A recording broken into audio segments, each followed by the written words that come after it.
Bharatiya Janata party की ओर से 14 अगस्त को विभाजन विभीषिका स्मृति दिन के तौर पर घोषित किया गया है। 14 अगस्त को विभाजन विभीषिका स्मृति दिवस मनाया जाता है। तब उसी के तहत वडोदरा में भारतीय जनता पार्टी की ओर से विचार गोष्ठी कार्यक्रम का आयोजन करवाया गया था। विभाजन विभीषिका स्मृति दिवस को मनाते हुए ये विचार गोष्ठी कार्यक्रम भाजपा की ओर से वास्तविक हॉल पर आयोजित करवाया गया था और इस कार्यक्रम में पूर्व नायब मुख्यमंत्री नितिन भाई पटेल, शहर भाजपा अध्यक्ष डॉक्टर विजय शाह, गुजरात विधानसभा के मुख्य दंडक बालकृष्ण शुक्ला, विधायक केयूर रोकड़िया, भारतीय जनता पार्टी के अन्य कार्यकर, भारतीय जनता पार्टी वडोदरा के महामंत्री और हुद्देदार बड़ी तादाद में मौजूद रहे थे। इस कार्यक्रम के तहत मुख्य वक्ता के तौर पर पूर्व मुख्यमंत्री नितिन पटेल ने सभी को संबोधित किया था। भारतीय जनता पक्ष द्वारा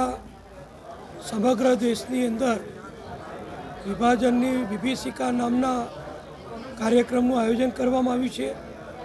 અને કાર્યક્રમના માધ્યમથી ભારતીય જનતા પક્ષ દ્વારા દેશના કરોડો નાગરિકોને એ બાબતથી અમે માહિતગાર કરવા માગીએ છીએ, ઇતિહાસથી માહિતગાર કરવા માગીએ છીએ કે આઝાદીની ઉજવણી આપણે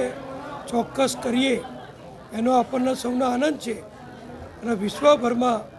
ભારત સૌથી મોટો લોકશાહી વાળો દેશ છે એનો આપણને આનંદ અને ગૌરવ છે। પણ સાથે સાથે આ આઝાદી મેળવવા માટે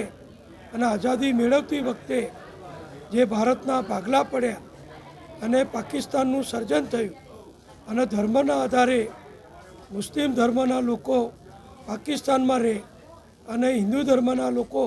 અથવા બીજા ધર્મના શીખ કે ઈસાઈ લોકો એ ભારતમાં રહે એવી અંગ્રેજોની જે કુટિલ રાજનીતિ હતી, કોઈપણ જ્ઞાતિ જાતિના ભેદભાવ સિવાય હળીમળી અને ભારત માતાના દીકરા તરીકે આગળ વધે અને દેશ સેવા કરે એ આજના પ્રસંગે અમે બધાને વિનંતી કરીએ છીએ। हमसे जुड़े रहने के लिए हमारे YouTube चैनल को सब्सक्राइब करें और नई वीडियो की नोटिफिकेशन के लिए बेल आइकॉन को दबाएं।